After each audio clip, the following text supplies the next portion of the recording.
इन 10 minute में हम कोई और छोटी सी एक बात करते हैं जो कि ब्रेक के बाद मैंने करनी थी, लेकिन अभी टाइम है तो हम उसको कर लेते हैं, फिर उसके बाद हम ब्रेक लेते हैं। अच्छा, एक चीज़ है कि मैं आपको ये कहना चाहूँगा, क्योंकि मैं इसका शिकार हुआ शुरू में कि मैंने सोचा कि मैंने एक्टिंग ही करनी है। ठीक है, मैं लोगों के लिए चीज़ें लिख रहा था, लिख के भी दे देता था, कुछ शॉर्ट फिल्म लिख के या कोई आइडिया दे देता था या एपिसोड लिख देता था ड्रामे की, लेकिन मैं कहता था मेरा नाम ना दो, क्योंकि मैं सिर्फ एक्टर हूँ और मैंने सिर्फ एक्टिंग करनी है। और मैं ऐसे नहीं चाहता कि लोग कहें यार ये एक्टिंग भी करता है, लिखता भी है, तो ये फिर ना वो डाइल्यूट हो जाता है आपका जो इम्पैक्ट है। तो मैंने सिर्फ वो करना है। मैं डायरेक्ट भी कर देता था चीज़ें, दूसरे लोगों को, दोस्तों को हेल्प कर देता था उनको, लेकिन मैं कहता था मेरा नाम ना दो। तो फिर ये हुआ ओवर द ईयर्स, क्योंकि हम जो देख रहे थे वो भी यही था।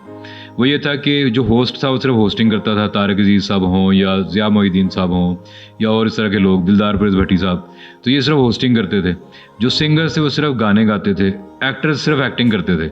तो हुआ ये कि फिर आया शाहरुख खान इंडस्ट्री में। तो शाहरुख खान जो था ना, उसने एक्टर की पूरी वो बदल दी पहचान। कमर्शियल एक्टर की बात कर रहा हूँ मैं। तो जो कमर्शियल एक्टर है उसकी उसने पहचान इस तरह बदल दी कि शाहरुख खान को हमने देखा कि वो लक्स का कमर्शियल भी किया। उसने पहला आदमी था, मर्द, जिसने लक्स का कमर्शियल किया, बाथ टब में लेट के, फूल की पत्तियां ऊपर डाल के। तो इसको भी वो पुल ऑफ कर गया, यानी कि ये भी बिक गया और वो बुरा नहीं लगा लोगों को। किसी ने ये नहीं कहा कि यार ये क्या फजूल आदमी। फिर हमने देखा कि वो होस्टिंग कर रहा है, अवार्ड शो होस्ट करने शुरू हो गया, उसमें भी उसने एंड कर दिया उसको। तो उसने आगे ना इस एक्टर को थोड़ा सा चेंज करके एंटरटेनर बना दिया। उसके बाद से एक्टर्स जो हैं वो एंटरटेनर हैं, यानी कि एक्टर जो है वो अब होस्टिंग करता है, एहसन खान जैसे करता है, वो रमज़ान ट्रांसमिशन भी होस्टिंग करता है, वो फिल्मों में आइटम सॉन्ग भी करता है। कैसी बात। तो हाँ, और कई सिंगर हैं। अब मुझे थोड़ी सी तब चढ़ती है कि सिंगर जो है वो एक्टिंग करनी शुरू करते हैं। हमने कभी गाना शुरू किया है? हमने तो नहीं ना किया। तो वो साढ़े छाबे जात मारी जा रहे हैं। मतलब तुमने एक्टर बनना था तो भाई तुम एक्टर बनते ना। अब तुम सिंगर बन गए हो तो तुम्हारा ये भी दिल करता मैं एक्टर भी बन जाऊँ, तो चलो ठीक है। तो अब देखें, अब वो सारा कुछ कर रहे हैं, समझ रहे हैं आप। अब सिंगर एक्टिंग भी कर रहे हैं, सिंगर होस्टिंग भी कर रहे हैं। अब ये सारे मिल मिला के हम सब एंटरटेनर हैं। इसलिए अपने आप को एक्टर के अंदर फिक्स ना करो। आपको जो काम भी मिले, होस्टिंग भी कर लो, आपको जो काम भी आ रहा है वो कर लो, ठीक है। इसीलिए मेरे कार्ड पे लिखा हुआ है मीडिया मजदूर। मैंने नहीं लिखा कुछ भी, क्योंकि मुझे जो काम मिलता है मैं कर लेता हूँ। मैं मीडिया का मजदूर हूँ, मैं इस काम का मजदूर हूँ। मैं नहीं उसमें क्या क्या आप लिखेंगे, क्योंकि होस्टिंग भी कर ली आपने, एक्टिंग भी कर ली, प्रोडक्शन डायरेक्शन कर ली, वॉइस ओवर कर लिया, ये वो। तो इतना कुछ लिख के बाद में वैसे ही अजीब सा लगता है। तो ये एक लफ्ज़ मैंने बनाया, मैंने कहा मीडिया मजदूर सही है। तो आप इस तरह से भी देखें कि मैं जल्दी जल्दी नाम ले देता हूँ कि इस शोबे में बहुत सारे डिपार्टमेंट्स हैं, सिर्फ एक्टिंग के ऊपर फिक्स ना हो। इसमें राइटर्स हैं। आज मैंने देखा बहुत लोगों में टैलेंट है राइटर का, तो राइटिंग भी आप कर सकते हैं। फिर कॉपी राइटिंग ज़्यादा पैसे वाली जॉब है। कॉपी राइटिंग कहते हैं जो लोग कमर्शियल्स लिखते हैं। जो कमर्शियल चल रहा है ना, नाम ही काफ़ी है, ये किसी ने लिखा है, उसको 25-30 हज़ार मिले होंगे, ठीक है। या कोई लिखता है कि जो कमर्शियल का स्क्रिप्ट होता है उसको कहते हैं कॉपी राइटिंग। वो स्क्रिप्ट लिखना कॉपी राइटिंग कहलाता है। ये नहीं कि वो कॉपी करता है, लेकिन उसको कहते हैं कॉपी राइटिंग है। वो जो लिख देता है उसको कहते हैं कॉपी आ गई हमारे पास, ये लिखा हुआ है। तो जैसे होता है ना कि तुम क्यों परेशान बैठी हो, वो कहती है पता नहीं मैं इनका क्या इलाज करूं। तुमने इनका क्या इलाज किया? मैंने लगाया फलां, ये अच्छा तुम भी लगाओ। ये जो होता है ये सारे कॉपी राइटिंग है। तो जो उसमें गाना चलता है उसको जिंगल बोलते हैं। कमर्शियल चलती है जो गाना होता है वो जिंगल होता है। और जो गाई जाती है लाइन उसको संग लाइन कहते हैं। कि जब वो लिखा हुआ आता है ना तो साथ लिखा होता है संग लाइन, कि ये लाइन गानी है, ये वॉइस ओवर में बोलनी है। कि Faiza beauty cream product by Poonia brothers, वो मेरी आवाज़ है वैसे। तो ये जो है ये वॉइस ओवर है जो मैंने बोला है, वो संग लाइन है जो गाना होगा। तो ये सारे इसके पार्ट हैं। तो कॉपी राइटिंग भी एक काम है। फिर प्रोड्यूसर होते हैं जो प्रोडक्ट बनाते हैं, पूरी जो प्रोजेक्ट को प्रोड्यूस करते हैं, वो एक जॉब है। फिर उसके बाद फाइनेंसर हैं कि वो उसको कख नहीं आता, उसके बाद पैसे होते हैं। बाकियों को सब कुछ आता है, पैसे नहीं होते। तो ये दोनों मिल जाते हैं। वो अपने पैसे देता है और वो अपनी चीज़ें बनाते हैं, तो वो फाइनेंसर होता है। फिर डायरेक्टर होता है जो सबको बताता है क्या करना है, फिर एडी होता है, एसोसिएट डायरेक्टर या असिस्टेंट डायरेक्टर, वो राइट हैंड होता है डायरेक्टर का, उसको पता होता है क्या करना है, शूट कैसे करनी है, कौन कौन एक्टर बुलाने हैं, कैसे होगा, एडिट कैसे होगा। फिर होता है वार्डरोब स्टाइलिस्ट। अभी कई लोगों को मैंने देखा है कि वो कपड़े बड़े अच्छे वो पहन के आए हुए हैं और उनको बड़ा सेंस है, तो वो वार्डरोब स्टाइलिंग में कि यार ये कैरेक्टर किस तरह के कपड़े पहनेगा, इसको कहते हैं वार्डरोब स्टाइलिस्ट होना। और ये भी एक जॉब है, स्पेशलाइज्ड जॉब, और ये भी लाख रुपया पर डे लेते हैं।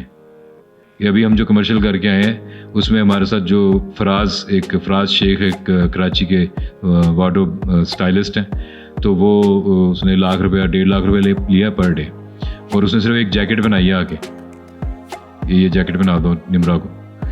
तो वो लेकिन वो जैकेट पहन के जब वो निम्रा आएगी तो आपको लगेगा कि ये कोई मतलब एक चीज़ है, ग्लैमर है।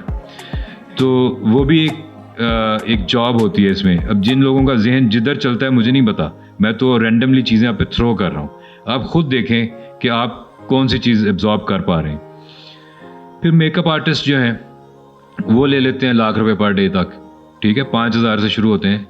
और जितना अच्छा काम हो, जितना अच्छा प्रोडक्ट आप यूज़ कर रहे हैं, जितनी अच्छी चीज़ आप कर रहे हैं, जितना अच्छा मेकअप आपका स्क्रीन पे आ रहा है, उतने ज़्यादा आपको पैसे मिलने शुरू हो जाते हैं। तो लाख रुपया नॉर्मल है पर डे जो कमर्शियल हम करते हैं उसमें मेकअप आर्टिस्ट का। और जो बाल आप देखते हैं लड़कियां ऐसे उड़ा रही हैं और वो ब्लोअर से और ऐसे ऐसे ऐसे बाल उड़ रहे हैं, वो बाल जो हैं वो लगते हैं उनके सर पे, वो उनके अपने बाल नहीं होते, किसी के अपने बाल नहीं हैं। वो अपने बाल उनके ऐसे ही जैसे मेरे और आपके हैं और इनके हैं, किसी के बाल नहीं हैं, ये ज़हन में रखें। वो कर करके स्ट्रेटनर और वो प्रोडक्ट्स यूज़ कर करके बाल चल किसी के नहीं है, गंजी लड़कियां हैं ज़्यादातर। तो होता ये है कि वो जो बाल हैं, ये आप सुने ज़रा, वो जो बाल हैं वो आते हैं 1,10,000 रुपये के 100 ग्राम। 100 ग्राम बाल होते हैं, बाहर से आते हैं, 1,10,000 20,000 रुपये के आते हैं, ठीक है जी। और वो एक लड़की के सर पे लगते हैं 300 ग्राम। कितने के? 3 लाख 3.5 लाख के बाल लगे होते हैं। फिर वो कहती है कि मैं यूज़ करती हूँ ये वाला शैम्पू। बेटा तुम्हें बाल लाना फिर पता लगेगा तू केड़ा यूज़ कर रही, अंदर से वही निकल आना है सूफी सोप। तो इसलिए वो सब पागल बनाया हुआ उन लोगों को, बाल लगा लगा के उनके बाल ज़्यादा किए हुए हैं कि मैं ये शैम्पू करूँगी तो मेरे बाल ऐसे हो जाएंगे। उनके अपने नहीं है, कहाँ से होने। तो वो इतना महंगा प्रोडक्ट लगता है उनके सर पे, फिर जाके वो बाल जो आप देखते हैं ना तो कहते हैं यार आयज़ा खान के बाल बड़े अच्छे हैं, यार वी फलानी के बाल बड़े अच्छे हैं ही नहीं, निम्रा के तो इतने इतने बाल हैं। तो 300 ग्राम बाल लग जाते हैं उनके सर पे। फिर होता है लाइन प्रोड्यूसर। जो लाइन प्रोड्यूसर ये होता है कि जो सारी प्रोडक्शन को ऑन ग्राउंड हैंडल करता है। अगर यहाँ पे हमने ये शॉट लेना है तो वो लाइन प्रोड्यूसर इस सारी जगह को रेडी करेगा, आपको अंदर बिठाएगा, मुझे कहेगा आप इधर खड़े हो जाएं, ठीक है, वो ये चीज़ें रखेगा, इसको ऑन करेगा, ये सारी चीज़ें ये उसने करनी है। वो लाइन प्रोड्यूसर का काम है, पानी की बोतल इधर रख दी, ये कर दिया। तो ये भी एक जॉब है और ये भी अच्छे ठीक ठाक इस पर पैसे मिलते हैं। फिर होता है लोकेशन मैनेजर, कि ये शूट करनी कहाँ है, ठीक है। वो बंदे होते हैं फील्ड में, उनको बुलाते हैं, उनको कहते हैं यार एक घर चाहिए, चौधरी साहब का घर एक चाहिए, एक कार शहर चाहिए। वो तस्वीरें दिखानी शुरू कर देता है, ये घर देख लें, ये घर देख लें, यहाँ ये शूटिंग हुई, ये हुई। उसके पास लोकेशंस होती हैं, ठीक है। और लोकेशंस जो हैं जहाँ पे शूटिंग होती है, अच्छी वाली शूटिंग की बात कर रहा हूँ मैं, वो 80,000 रुपये से लेके लाख 1.5 लाख रुपया पर डे के हिसाब से लोकेशन होती है। ड्रामे की जो नॉर्मल लोकेशन है वो 40-50 हज़ार रुपया, जो नॉर्मल घर, इवन गरीब घर आपने दिखाना ना तो वो भी तो किसी का घर ही है ना, तो उसने रेंट पे दिया हुआ है। तो जो अक्सर घर जो यूज़ हो रहे हैं वो 40-50 हज़ार रुपये में मिलते हैं 8 घंटे के लिए, 8 से 10 घंटे की शूटिंग के लिए। तो वो बंदे के जो लोकेशन मैनेजर है उसके पास ही सारा डेटा होता है कि कौन कौन सा घर शूटिंग के लिए मिलता है। उसको पता होता है कि कौन कौन सा घर आज बिजी है, कल बिजी है। तो वो लोकेशन हंटिंग करता है, नए घर भी ढूंढता है, लोगों को बनाता है कि शूटिंग करन दो तो पैसे मिल जाएंगे, उसमें से उसको भी पैसे मिलते हैं। तो ये भी एक काम है।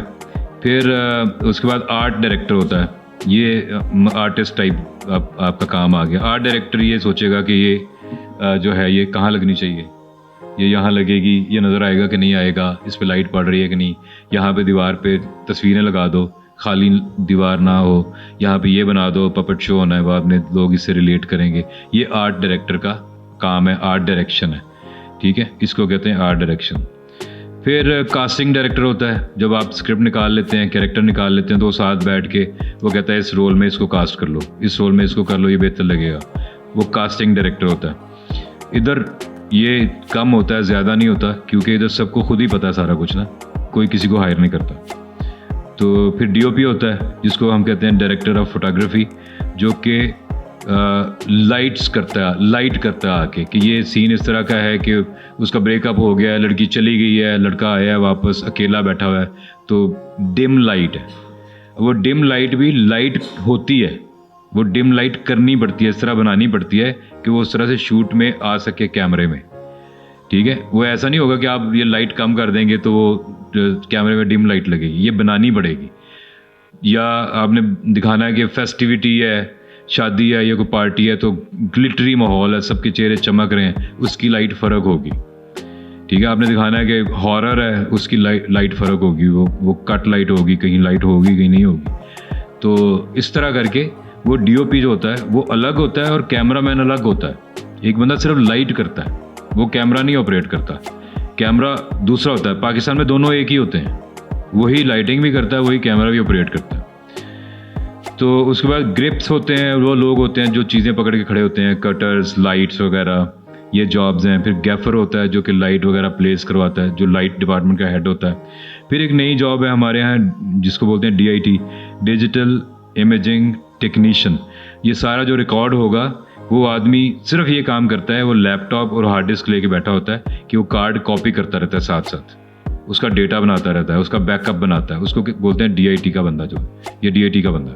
तो वो भी एक जॉब है, एक साइड पे बैठा होता है, उसको सॉफ्टवेयर्स की समझ होती है, उसको इन सारी चीज़ों का पता होता है कि फ़ाइल फॉर्मेट क्या है, और वो बैकअप बनाता है। तो अब ये भी हर सेट पे एक DIT भी होता है बंदा। उसके बाद फिर आ गया हमारा एडिटर, जो बहुत इंपॉर्टेंट हमारा डिपार्टमेंट है, जो कि इतनी लंबी है, जो मिसाल के तौर पे ये सारी कार्रवाई है, इसमें हम कुछ काटेंगे, कुछ जोड़ेंगे, कुछ करेंगे, वो एडिटिंग कहलाता है, और वो एडिटर करता है सॉफ्टवेयर के ऊपर। फिर अगर हम इसके ऊपर टाइटल लगाते हैं कि शुरू में आए आबिद अली फिल्म्स और लोगो घूमता हुआ आए और ये हो जाए वो हो जाए, वो एनिमेटर करेगा, वो एनिमेटर की जॉब है, वो करके देगा, एडिटर उसको जोड़ देगा। तो ये हैं कुछ और तकरीबन 20 के करीब मैंने आपको बताए हैं, जो कि मुख्तलिफ डिपार्टमेंट हैं हमारे ही काम के, और वो आपके ही काम के वो हैं। ठीक है, ये ऐसी ही बात है कि आपने बुक शॉप खोली है तो किताबों के साथ अपने स्टेशनरी भी रख दी है। ठीक है, तुसी फोटोकॉपी की मशीन भी रख ली नाल।